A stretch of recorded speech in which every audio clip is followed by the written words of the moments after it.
Buenos días. El tema que me correspondió a mí es la contaminación del agua. Como introducción tenemos que el agua es un recurso esencial para la supervivencia de los seres vivos y el mantenimiento de los ecosistemas. Sin embargo, a pesar de su aparente abundancia, solo una mínima fracción del agua en la Tierra está disponible y es apta para el consumo humano y el uso industrial y agrícola. En las últimas décadas, este recurso vital se ha visto amenazado por una creciente contaminación de origen natural y antrópico, convirtiéndose en una de las problemáticas ambientales más complejas y urgentes a nivel global. Este capítulo analiza en detalle cómo diversas actividades humanas han incrementado la presencia de contaminantes en los sistemas de agua superficial y subterránea. Se revisan los principales tipos de contaminantes, desde materia orgánica, nutrientes, metales pesados y productos químicos sintéticos, hasta contaminantes térmicos y biológicos. Asimismo, se explican los conceptos de fuentes puntuales y no puntuales, destacando cómo muchas de las formas de contaminación más peligrosas provienen de actividades dispersas como la agricultura y las áreas urbanas. Ciclos geoquímicos y tiempo de residencia. Bueno, los ciclos geoquímicos describen la circulación continua de los elementos químicos esenciales como carbono, nitrógeno, fósforo, calcio, azufre a través de los comportamientos principales de la Tierra, la atmósfera, la hidrósfera, la biosfera y la litosfera. Estos ciclos pues controlan cómo los elementos se mueven, se almacenan temporalmente en ciertos reservorios y regresan al ambiente. Estos pues son esenciales porque mantienen el equilibrio natural y la disponibilidad de nutrientes minerales necesarios para la vida. Entonces aquí tenemos un esquema de cómo pues el calcio es un elemento vital que se mueve a través del ecosistema marino y la tierra. Entonces tenemos acá primero el ciclo en el océano. El calcio está disuelto en el agua de mar y es fundamental para la vida marina, formando los huesos de los peces y las conchas de los moluscos. En cuanto a la sedimentación, pues cuando los organismos marinos mueren, sus restos ricos en calcio se acumulan en el fondo, formando pues sedimentos marinos con calcio. En el retorno a la corteza a través de la subducción, estos sedimentos pues, son llevados de vuelta al interior de la tierra, reincorporando el calcio a la corteza terrestre. Y en cuanto al reciclaje geológico, además, el calcio puede ser lixiviado del fondo marino fresco y en las dorsales oceánicas donde se forma nueva corteza, reintroduciéndolo en el calcio. Bueno, ¿qué es el tiempo de residencia? Bueno, el tiempo de residencia es el tiempo promedio que una sustancia elemento permanece en un reservorio específico antes de ser reemplazado o trasladado a otro compartimiento. Este concepto es fundamental para entender el comportamiento de contaminantes y nutrientes en cuerpos de agua. Em, entonces tenemos que el tiempo de residencia es igual a la cantidad de sustancia en el reservorio sobre la tasa de flujo de entrada o salida, porque son importantes en contaminación hídrica.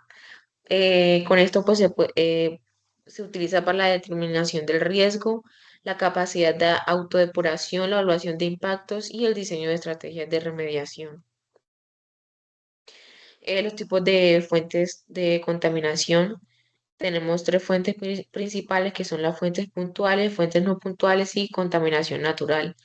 En las fuentes puntuales, estas son aquellas donde el contaminante proviene de una fuente identificable y localizada que descarga directamente hacia un cuerpo de agua superficial o subterráneo.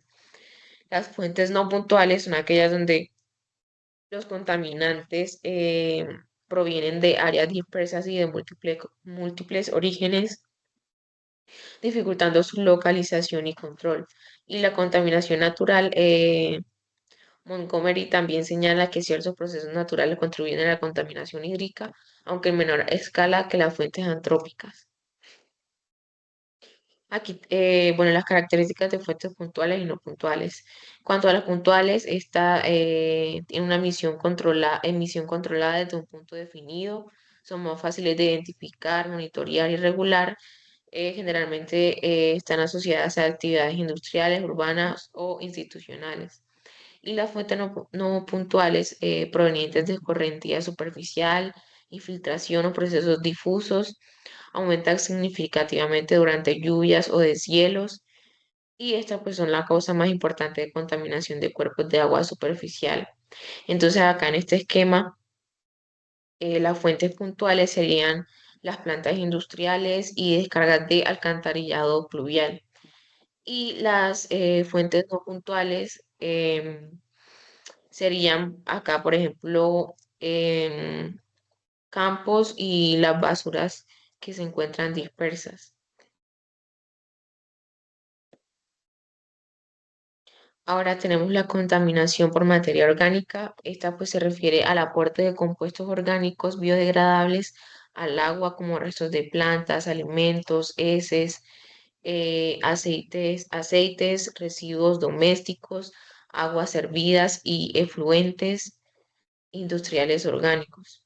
Las fuentes principales son aguas residuales domésticas sin tratar, residuos de mataderos, lácteas y plantas procesadoras de alimentos, descomposición de vegetación en presas y embalses, la escorrentía agrícola con residuos animales y vertidos de zonas industriales. Acá pues tenemos un esquema en donde pues nos indica que acá la escorrentía incontrolada de este corral puede ser un importante residuo orgánico a los arroyos locales o a las aguas subterráneas poco profundas. Acá tenemos el proceso ambiental, la demanda bioquímica de oxígeno. Entonces, cuando la materia orgánica ingresa a un cuerpo de agua, primero pues los microorganismos comienzan a degradarla consumiendo oxígeno disuelto. Este consumo se mide como demanda bioquímica de oxígeno, que es la cantidad de oxígeno necesaria para oxidar esa materia. Entonces, la demanda bioquímica de oxígeno es muy alta, el oxígeno disuelto en el agua disminuye, afectando peces y organismos acuáticos. Y si el oxígeno se agota, pues ocurren procesos anaeróbicos que producen compuestos tóxicos como sulfuro de hidrógeno, amoníaco y metano. Acá tenemos la eutrofización, que es el proceso por el cual un cuerpo de agua recibe un exceso de nutrientes, provocando un crecimiento excesivo de algas y plantas acuáticas. Las causas, tenemos los fertilizantes agrícolas, aguas residuales urbanas y lixiviados de suelos y basureros. Entonces, acá tenemos un esquema en donde nos muestra primero, en la primera parte, pues las algas vivas crecen en superficies del estanque y cuando se mueren se hunden en el agua. Luego la descomposición de las algas muertas vuelve a liberar nutrientes para alimentar a la siguiente generación de algas que crecen arriba. Estos nutrientes liberados pues se reciclan y suben a la columna de agua, alimentando una nueva generación de algas que vuelven a crecer en la superficie. Este ciclo de crecimiento, muerte, hundimiento y crecimiento crea un bucle de retroalimentación positiva, perpetuando y exacerbando la proliferación de algas. Y acá en la parte derecha pues tenemos un ejemplo real. Ahora tenemos la contaminación por metales pesados, la presencia de metales tóxicos como mercurio, plomo, cadmio y arsénico en el agua. El origen tenemos la actividad minera y metalúrgica, uso de combustibles fósiles, vertidos industriales, productos domésticos como baterías, pinturas. Los efectos pues son la bioacumulación y biomagnificación, la neurotoxicidad de plomo y mercurio y daños hepáticos y renales. Acá pues tenemos un esquema simplificado del comportamiento del mercurio en un cuerpo de agua. Entonces, el mercurio depositado en el agua pues puede ser convertido en metilmercurio, forma en la cual se concentra por biomagnificación. Luego, pues los microorganismos que contienen metilmercurio son consumidos por peces pequeños y los peces más grandes pues comen a los peces más pequeños y así sucesivamente, ascendiendo en la cadena hasta aves y mamíferos en la parte superior.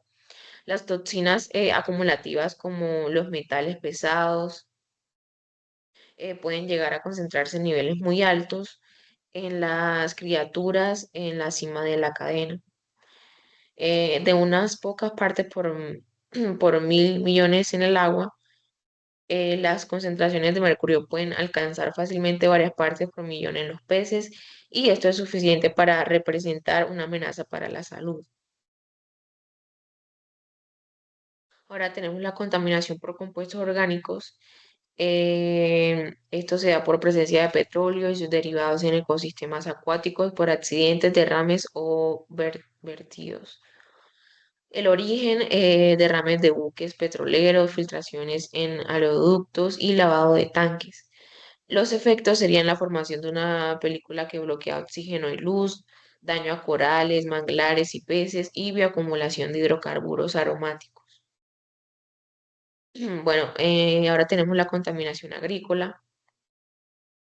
Es la contaminación del agua generada por las actividades agrícolas debido al uso de fertilizantes, herbicidas, insecticidas y residuos orgánicos que terminan incorporándose en ríos, lagos, acuíferos y aguas subterráneas.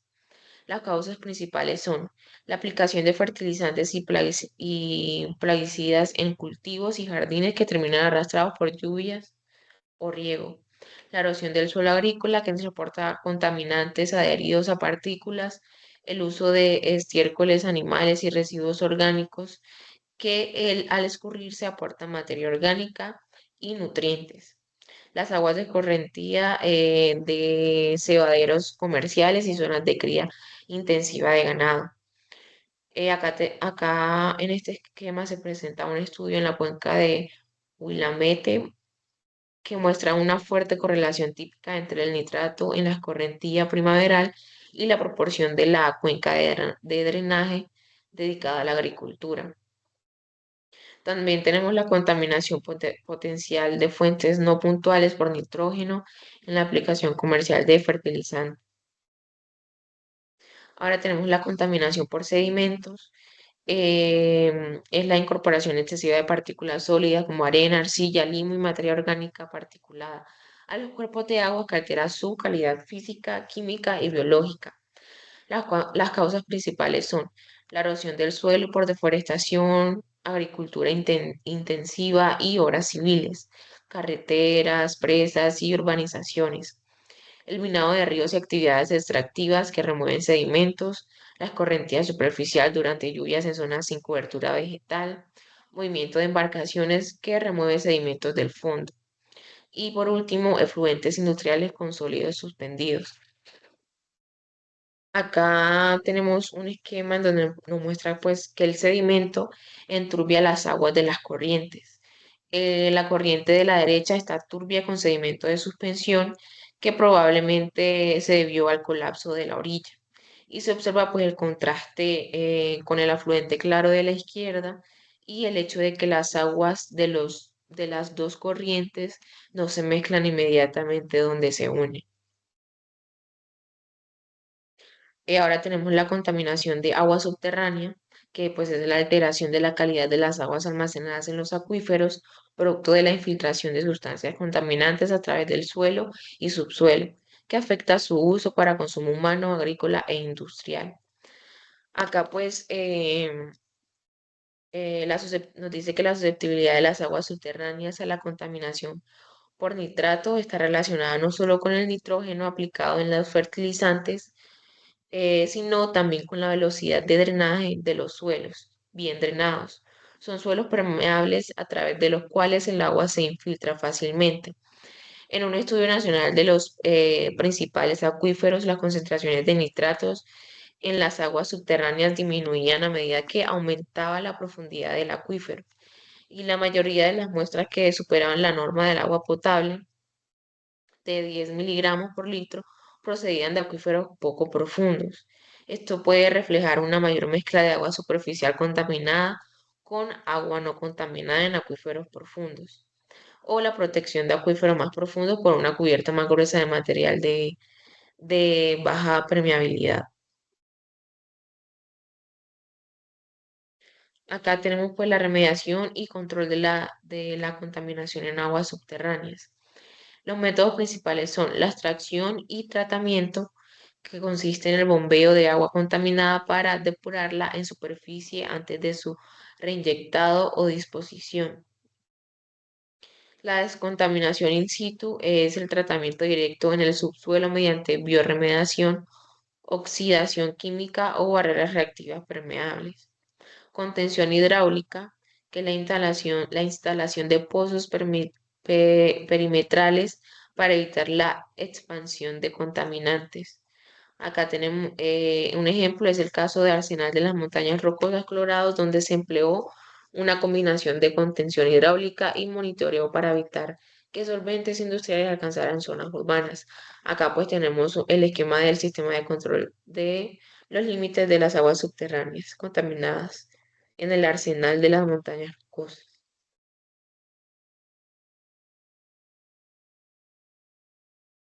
Acá ahora tenemos nuevas tecnologías y estrategias de decontaminación. Es el uso de innovaciones tecnológicas para acelerar y mejorar la descontaminación de aguas subterráneas, especialmente en zonas de contaminación industrial y agrícola. Tecnologías destacadas. Tenemos las barreras permeables reactivas, que son muros subterráneos con materiales que capturan o degradan contaminantes a su paso. Tenemos la bioremediación avanzada, que es la estimulación o inoculación de bacterias capaces de degradar hidrocarburos, solventes y pesticidas. Y la nanotecnología, que son nanopartículas que aceleran la descomposición de contaminantes persistentes. Un ejemplo es la implementación en acuíferos contaminados de California por pesticidas y solventes industriales, logrando reducir niveles tóxicos sin bombeo masivo.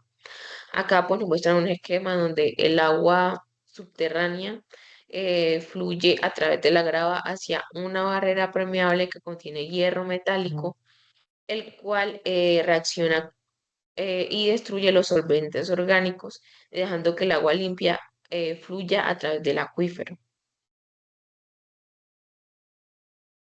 Como conclusiones tenemos que la contaminación del agua presenta una de las amenazas ambientales más complejas y persistentes para los ecosistemas y la salud humana.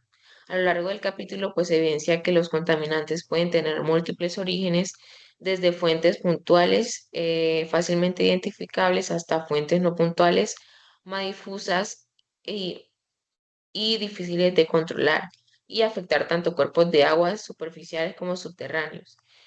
El capítulo también resalta la importancia de comprender los ciclos geoquímicos y el tiempo de residencia de los elementos para predecir la persistencia de los contaminantes y su movilidad en el ambiente. Procesos como la eutrofización, la demanda bioquímica de oxígeno o la biomagnificación demuestran cómo la alteración química del agua tiene consecuencias ecológicas en cadena. En cuanto a las aguas subterráneas, la dificultad de su remediación subraya la urgencia de una gestión preventiva. Finalmente, pues se revisan en distintas estrategias de descontaminación y remediación, desde métodos tradicionales hasta innovaciones como barreras reactivas y bioremediación in situ, mostrando que si bien revertir el daño es posible, la prevención, el monitoreo constante y el manejo integrado del recurso hídrico son las herramientas más eficaces para enfrentar este desafío ambiental. Aquí